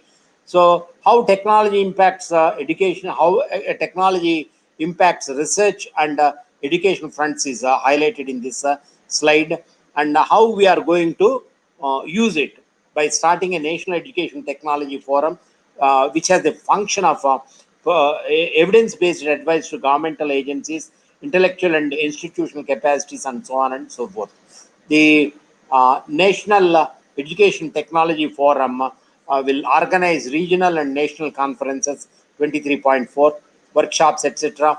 It seeks inputs from national and international researchers. Technological intervention will improve teaching and learning and evaluation. 4 years back or 5 years back, when I was the principal of the college, when girls were making their cultural presentations, doing their performances, many students tried to take snaps, and I would go into the middle of the 1300 capacity auditorium and would collect the phones with a camera facility and bring them back. The students would not say anything. Things have changed. We have been asking students to use phones with cameras for education. So technological interventions they have improved thanks to COVID or because of COVID. Technological interventions will improve teaching, learning, and evaluation process. An educational software will be developed and made available for students and teachers. Teaching, learning, e-content will be developed in all regional languages and will be uploaded on the UGC Diksha and such other platforms. It will include ratings and review by users. Attention to be paid to emerging disruptive technologies, machine control. All these things will have to be taken care of, and HEIs will have to introduce topics in. They'll have to take up research in disruptive technologies and create material for courses or programs in cutting edge domains. Universities will also offer PhD and master programs in machine learning and so on and so forth. Education will assist 23.12 in raising people's awareness of the potential of disruptive technologies. Where there is a problem, where there is going to be a trouble, that will have to be identified by the institutions, their effects and related issues. It is not enough if you have high grade technology. You should have an awareness of its impact, positive or negative. It is necessary to highlight ethical issues surrounding the development and deployment of artificial intelligence based technologies and so on and so forth. Now, online and digital education, it should ensure equitable use of technology. Equitable. I was making a reference to equity and equality. Equitable use of technology should be provided. There should be the digital divide is to be eliminated, 24.2, and teachers need training and development to be effective online educators. really see a byproduct of COVID is this. Teachers taught themselves, they prepared PPTs, they learned how to use phones, they learned how to develop communities of students who are sitting in far off places to listen to the lectures and respond also. All these things have to be supported. And given the emergence of digital technologies, the policy recommends the key initiatives. I have given a list of the key initiatives: virtual labs, online teaching platforms, digital infrastructure, and so on and so forth. And technology in education is a journey and not a destination. This is something. Having a phone, having a laptop, having a tab is not the destination. It is a journey to deliver high quality learning. A vibrant ecosystem has to be encouraged to create solutions that are not only solve that not only solve India's challenges. And last, we are coming to the last few slides. Part 4: how to make it happen. Strengthening the CABE, or Central Advisory Board on Education. The CABE will be responsible for developing, articulating, uttering, and evaluating, assessing, and revising the vision of education and continuous growth. It is not enough if you have a vision. The vision itself keeps changing. The vision itself keeps changing. If you look at the speed with which a 100 meters dash is performed, it used to be something like 11 seconds, 10 seconds. Now 9 seconds or even less. So similarly in education, see, the vision is continuously revised. It's a dynamic process. The Ministry of Human Resource Development, MHRD, to be redesignated as the Ministry of Education. Nomenclature change. Financing. Affordable and quality education to all. So any student wishing to study should be in a position to afford to pursue his desire. Public expenditure on education has been around 4.43 of GDP. I don't think it is correct. It is even lesser than that, but far smaller than most developed and developing countries. It is to be raised to 6% of GDP. This has been one of the strong demands of affiliated college teachers association, for which I was the secretary, which is affiliated to IFACTO. We waged many a dharna, many a war with the central and state governments to increase the budget on education, but nothing has happened. At least the NEP 2020 looks at it in an objective way and suggests that 6% of the GDP should be given for education. There will be an increase in public investment in education by both the central and state governments. Then financing. Financial support will be provided to ensure universal access, etc., as shown below. And the following key long-term thrust areas are to be identified. Universal provisioning of quality early childhood care education. I have started, giving my presentation from point number 9 of new education, national education policy, up to point number 1 to 8 deal with school education, or up to 12th class. Universal provisioning of quality early childhood care education, ensuring foundational literacy and numeracy numbers, providing adequate and appropriate resourcing of school complexes and clusters, providing food and nutrition. It's not enough if you have school. Students may not be able to get food in time at home, and they may not be able to afford to buy something from the canteen. They should be given sustenance by breakfast and midday meals. Investing in teacher education and continuation professional development of teachers by FDPs, research grants, and so on and so forth. Revamping colleges and universities to foster excellence. If an institution is there without any growth, kya fayda? What is the use? So it should be developed, nurtured to foster excellence, cultivating research and extensive use of technology and online education. Even the low level of funding on education in India is frequently not spent in a timely manner at the district or the institution level. It happens. In March, we get money, about 5 or 6 lakhs, and they say submit bills by tomorrow or the day after. Kya fayda? What is the use? The provision of GFR, PFMS, and just-in-time release will be followed for efficient use of funds. Outstanding and qualified experts will be appointed to leadership positions to enable a far smoother, quicker, and more transparent flow of funds. Very easily said, very well said also. Well, will they be put into practice? All these recommendations, we have to wait and see.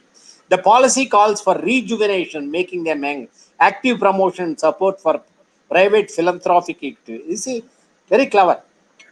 It says government needs to spend, timely release, but it also keeps on saying 20% free ships, 30% scholarships, and from philanthropic enterprises. So it would like to encourage private philanthropic activity in education sector.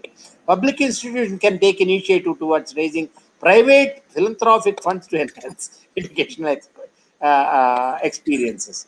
The light but tight regulatory approach mandates full public self-disclosure of finances. Whatever you spend, you should be in a position. No need to go for RTI. Whatever you get, you should be able to provide the expenditure on your website. The procedures followed, the course and program offering, and so on and so forth. Implementation. Implementation of the NEP 2020 will be led by various bodies like MHRD, CABE, Union, State Governments, Education, State Departments of Education, boards with timelines and plan for a review. It is not enough if you have a plan. You should have a time-bound plan. What is to be completed by which year? Like implementation principles are as follows. Implementation of the spirit and intent of the policy. Implement the initiatives in a phased manner by 2025, 2030, 2035, 2040. Prioritization in ensuring optimal sequencing and policy points. Comprehensiveness in implementation. Education is a concurrent subject where the state and central government have equal weight. So it needs careful planning, joint monitoring, collaborative implementation between center and states, and timely infusion of requisite resources. You do not dig a well, see, when a house is burning. You should have a vision. So timely infusion of requisite resources, human, infrastructural, financial. And lastly, a careful analysis and a review of the linkage between multiple parallel implementation steps will be necessary. How we are going to implement? You said single regulatory body. You made a reference to National Higher Education Commission of India. You speak about CABE. You speak about the role of the central government. You speak about the role of state government. There will be multiple parallel implementation steps will have it taken to make the vision a reality. Then subject-wise implementation committees of experts in cooperation and consultation with other relevant ministries will be set up at both central and state levels to develop a detailed implementation plans for each aspect of this, and reviews will be shared with CABE. Well, that's it. But it's a big but. It's a very big but. It is not enough if the central government comes with a plan. It is not enough if the state government is required to make take steps, suitable steps to implement. What are we supposed to do at the institution level? What is our contribution? What is the contribution of the management? What is the contribution of the principal? What is the contribution of the other teachers? What is the contribution of other stakeholders in spreading NEP 2020 for the benefit of the country? That is something which we'll have to introspect, look at, and then devise a plan of action for ourselves. Thank you so much. I think I have taken a little more time. I think 5 or 10 minutes more than has been allotted. No, sir. It's okay. Right. And I think most of the questions you have already answered during your lectures. And yes, sir. But one questions from the audience. I put Okay. so here. You can read it out from here. It is from Dr. How Jana. NAAC formulate the assessment of qualitative and quantitative data? Quantitative data is already done as far as your institution is concerned.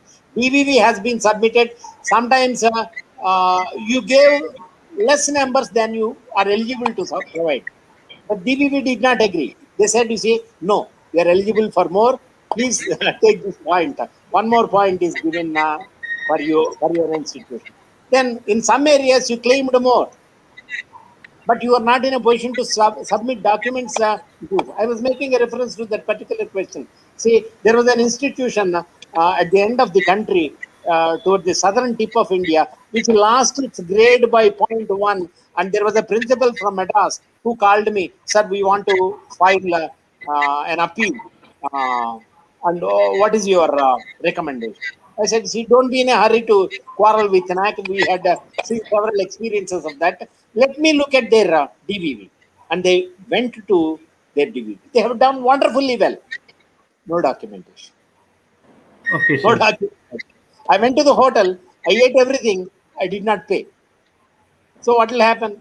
That is what happens to the college, which is not. Your DVV is very recently. I have seen several DVVs, but your DVV is very good. Only areas of concern were collaboration, not much. Extension activities, you are zero. Use of library, footfalls in the library. Let your librarian be prepared and let her try to influence, not by buying saris or other things for the PhD member, but by showing that she has been doing something. And try to introduce student awards, attempt to see Rotary Club and Lions Club and other organizations in your area to give award to your students for their contribution. See, and I do not know whether I should say this or not because I'm a union leader. Okay, sir. I utter it. Your Thank you, teachers sir. should give some incentive, financial help for something where you did not score anything. So these are some of the areas. But otherwise, you have done a wonderful job. Your DVD is good. So I think I answered that question. Qualitative metrics will be able to impress the peer team in the principal's interaction, in the IPS interaction, in the department interaction. How vocal are your staff? That the principal has to answer. How vocal are your staff? One more question is here from the Dr. Viswas, and really it's a very interesting questions. But I'm very afraid to before put it on a stage because unfortunately, Dr. Viswas, nobody knows how the world would like in 2050. But it's a question, sir. You can read it. Yeah, in the next 25 years, they say, the NEP says, they say, they will be funding, you see, more for research, original research. Linkages will be there, and innovation and incubation centers will be there, and send as many proposals as possible. I think you already have some research funding, I think. Yes. I think, Arun sir, I think I explored a little your website. I have seen and I Yeah, sir. explored the phone. Yeah, We, you're good, but you can be better. thank you, Or sir. even Thank best, you see, try to Thank you, sir. move from positive to comparative degree or superlative degree. Madam, the focus lies on you now. You are the leader. You are our leader for the college. You have to impress them. Let them fall for your presentation. Let them fall for the way in which the college is administered. Let them fall for the way in which the students are able to imbibe education, make a life of for themselves by the way in which the teachers and the taught are interacting. How it's a big family of learning ambience, academic environment. That should be the core idea of your presentation. Yes. Anything else? Thank you, sir. If any questions from the director and the principal of the institute, so we can take one or two questions because Shankar, we I have to. have a question now. As Yes, we sir. all Please. know, that new education policy has already been approved in July 2020. By So the state government. from which year are we going to implement it? Is it going to be across the country or it will depend from state to state, university to State university? also. State also. State also. The state State and like central governments will have to come together to implement. In some states, like in Karnataka, they started implementing it from this year. Okay, so it should be a consolidated effort between the state and central governments. say per So se I do not we know are whether your state government has actually accepted it. I know, sir. We are even I don't know, I have no idea. But per se we are affiliated to a central university. So will it Dr. be the Pant, same? let her find out, you see, from the Department of Education, Uttarakhand, if it has been implemented and if you have been asked to implement it in coordination with the central government ideas from this academic year. Yes, yes, yes. Sir, I have one more thing which I have really failed to understand is we Before are you talking ask, about, I have myself a small doubt. yes, sir, Was I please. too fast? Was I too fast? Was I making my presentation too quickly, too fast for the members to follow? I No, think sir, that we could grab. That was quite No, fine, sir. sir. Yeah, I think I was reading the slides and also rushing because of the paucity of time. Yeah, go ahead, I sir. know. Sir, what I wanted to know, actually there is a provision that we have 1 year, 2 year, 3 year, 4 year option in the graduate level. And then, of course, they say 4 years will be undergraduate with research. Then they say you can, if you do it for 4 years, you can go either for 1 year post graduation or you can directly get entrance into a PhD program. So how the curriculum would be set, sir? My question is, No, how it's will up to the university. It's up to the university. 4 years will help you to get a PG degree with 1 year, or the requirement of that 1 year PG course will also be covered in the PhD program. sir, Will how also would we be do covered it? in the PhD. How do It you will expect to do it? be ultimately in the domain of the university. The university will devise its PhD program in such a manner as to cover those areas which have not been covered by the student in the 1 year of PG. So that will be taken care of by No, the sir, what I'm university. saying, like division of the courses, like if a student does his MSc Physics, Chemistry, Mathematics, in physics 1 year they study sound, other year they study magnetism, then they study light, so on and so forth. And then suppose we make it a BSc Physics, Chemistry, Maths, they just do 1 year. What are we going to teach them in first year? No The, maths, no, all bit of everything. the subjects that have not been covered by the student, which would normally be covered by him if only he had completed one more year of PGMSc, they will also be included in the research requirement. If I am able to understand your question, see, if I am able And then, to, but let us wait and see. Let us wait and yes, see. sir. And how do I do my MSc either in 2 years or 1 year? That again, how do I set the curriculum? There will be two separate set of curriculums Yeah, for yeah, one for yeah. 12 or 2 years. It's very easily said than done. You see, you Yeah, that's say what I'm saying. 4 year, Yeah. yeah, yeah.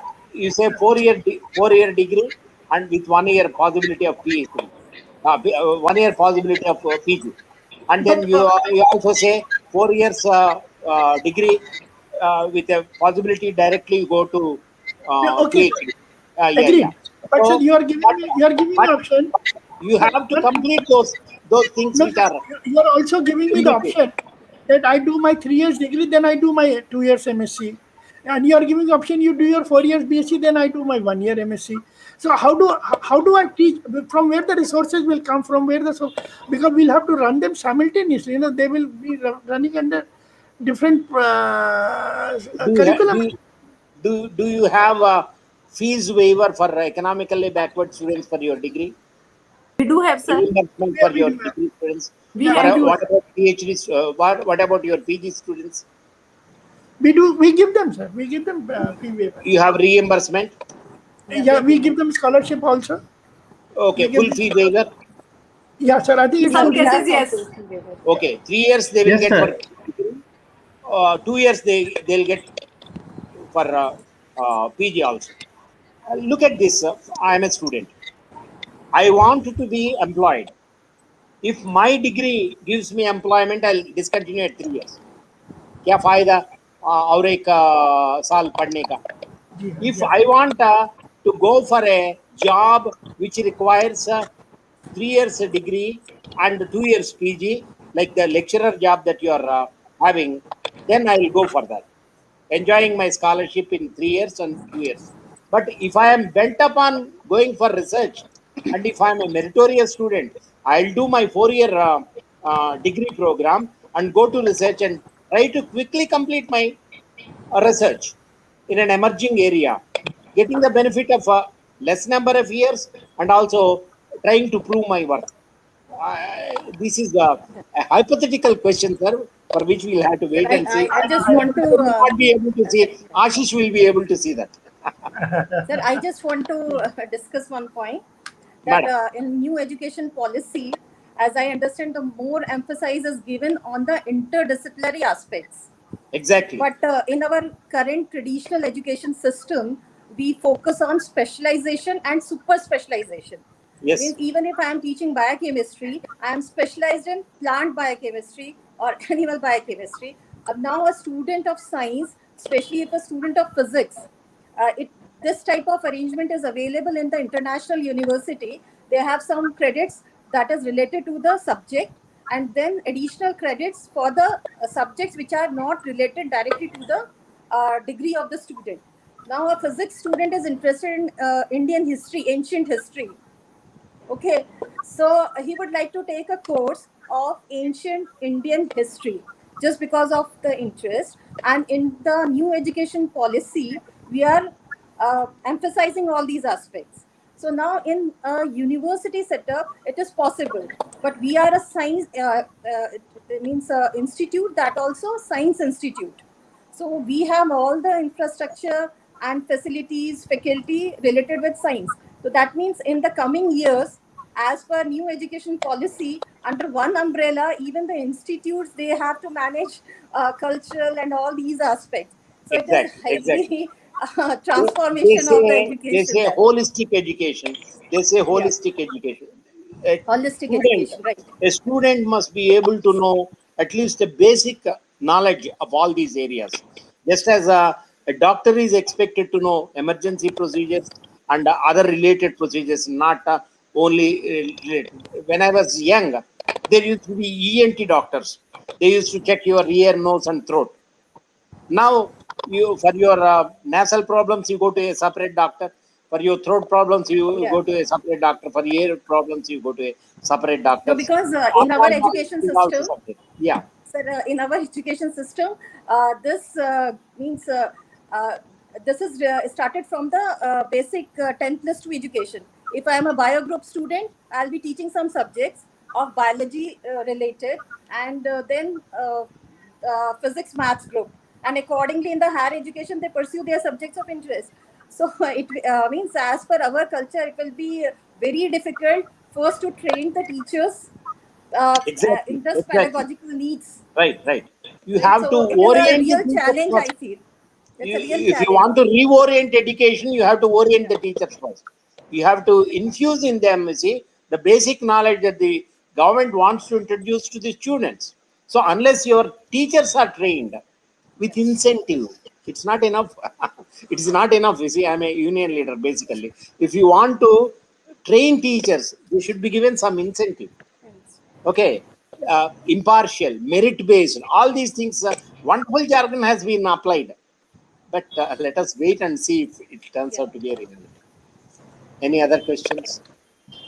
Anything from IQSC coordinator, Mrs. Sir, just Sharma? trying. Yeah, sir, I was just listening and it looks quite, I mean to say it's kind of a wait and a watch situation. We will see exactly how things turn up because as ma'am was just discussing, incorporating history with the biotechnology or biochemistry, I was just wondering how can that be possible because a science student has always been a science student. And so it's kind of, for me, it's kind of a wait and watch situation, sir. It's going to take some time for me to get the things, imbibe the thing. The more you know, the more perplexed you are. Okay, the more, Absolutely right. the No, deeper sir. you go into this, I would the say more the less you know, so the less you know, happier you are. I say Sir? less you know, happier you are. Yeah. Yes. Anything else? I think that's all, sir. I'm somehow, you see, I'm very happy today. I'm very happy today in the sense, today I have been able to complete what I have started. Not many times do I get a chance to complete my presentation.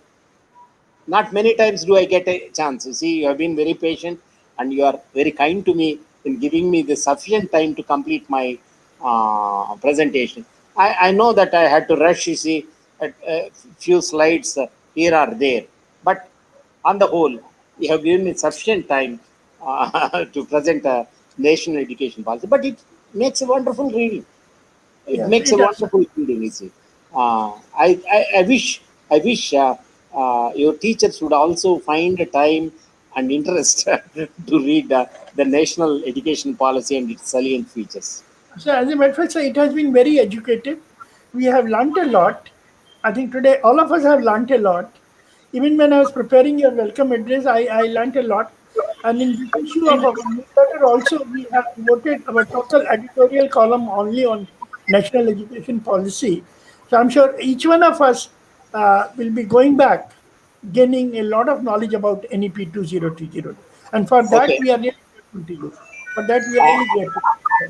I request Ashish, if you have a geotagged camera or a cell phone, take a screenshot, geotagged photo. I already told him. Sir.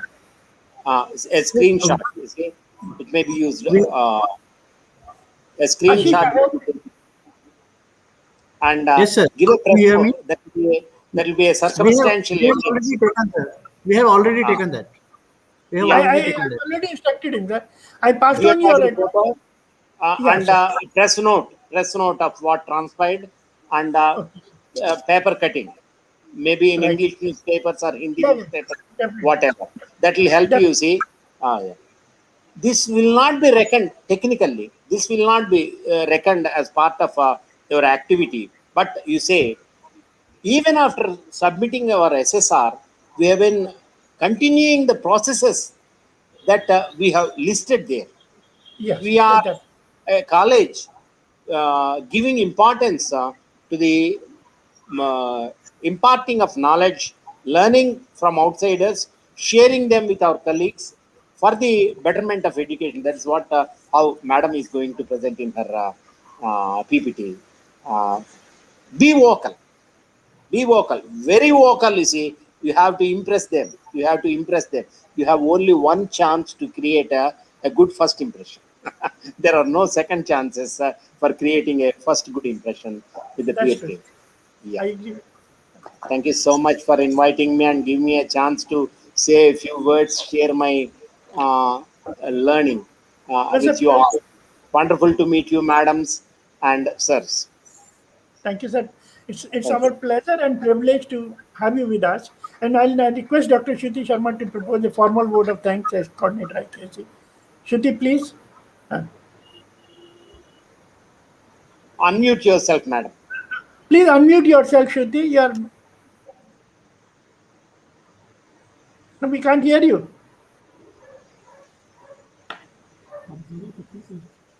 Unmute yourself, madam. No. Use somebody else's.